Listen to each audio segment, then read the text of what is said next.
Alright, I'm back with the 2006 Infinity FX35. In the last video, I covered the front rotor replacement. Now I'm going to show you how to change the front brake pads.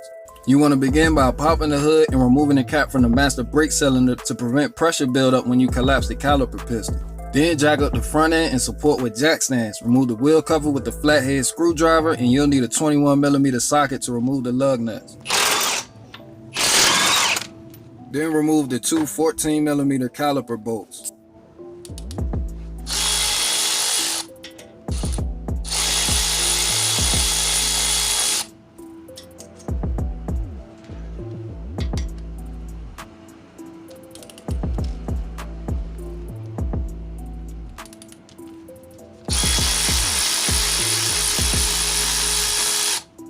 I like to hang the caliper out of the way with the bungee cord so it's not hanging by its brake line.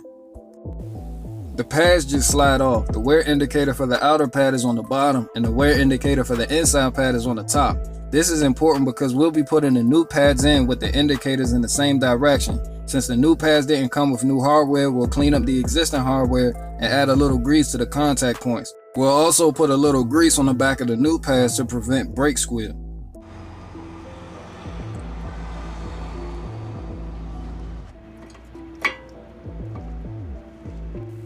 Installation is reversive removal, and now's a good time to make sure the slider pins can move in and out freely. If not, pull them out, clean them off, grease them up.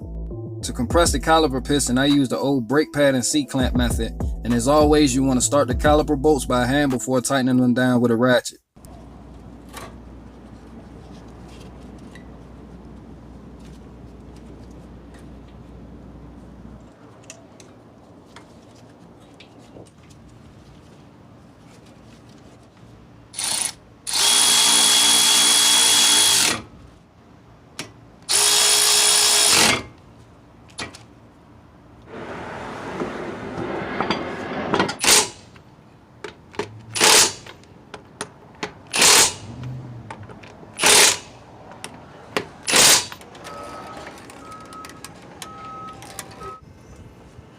Don't forget to put the cap back on the brake master cylinder and pump the brake pedal until firm. And that's how you replace the front brakes. If you want to see the rotor replacement video for this vehicle, click on the link in the description below. And until next time, y'all stay tuned.